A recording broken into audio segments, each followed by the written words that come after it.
L'accessibilité de la femme sexualisée dans les médias. Les jeunes filles et les filles essaient de correspondre à des critères qui sont normés par la société. Petite différence, on ne fit pas avec la société, on est différents. La culture dans laquelle on vit, comment ça nous informe sur la valeur des femmes. Je trouve que les médias sociaux, Facebook et tout ça, ça influence beaucoup les jeunes. L'hypersexualisation, c'est pas juste d'être sexuel, c'est aussi de correspondre à un certain modèle de beauté. Qu'ils ont peur de ce que le monde va penser. Ils se considèrent pas belles naturellement.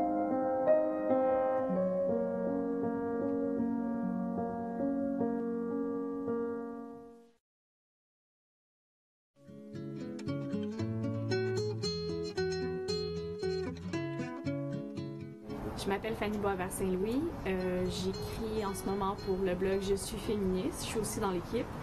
En ce moment, j'étudie en Women's Studies à l'Université Concordia. Je suis aussi mineure en sciences politiques.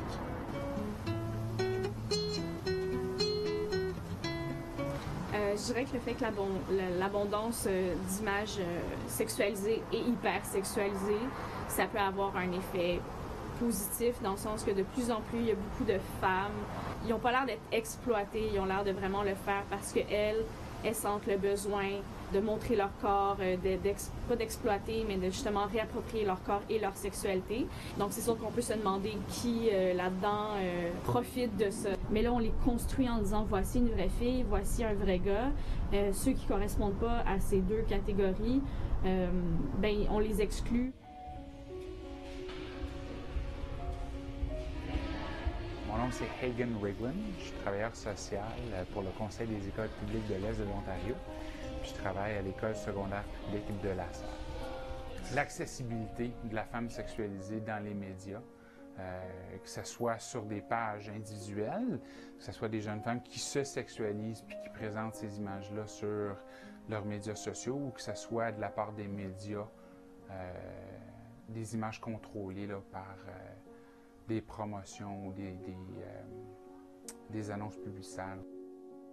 Je pense que c'est là le problème. C'est pas la façon qu'a choisi de s'habiller le problème, c'est comment on choisit de le percevoir ou comment on est conditionné à le percevoir. Ça vient qu'à affecter un peu l'estime de soi des élèves quand eux ne rentrent pas dans ce moule-là.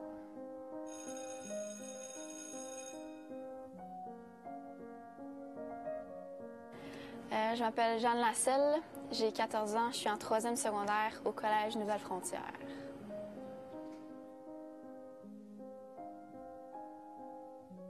Je dirais que l'impact que ça a, c'est que, surtout sur moi et sur les autres filles de mon âge, c'est que ça descend un petit peu notre estime parce que ces personnes-là, ils ont un modèle qu'ils veulent qu'on atteigne, puis si on ne l'atteint pas, ben on est moins motivé à être en public parce qu'on se dit, ben là, moi, j'ai ça différent de cette personne-là, ça veut dire que je suis pas belle, tu sais. On peut pas être différent du modèle parfait, du moule parfait de la fille parce que sinon, on se fait regarder croche en public.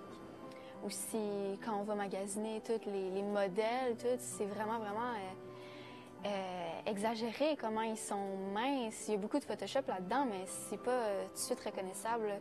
On peut penser que c'est naturel, puis que nous, on n'est pas belles tant qu'on ne ressemble pas à ça. Les jeunes de mon âge, je trouve qu'ils sont vraiment influençables.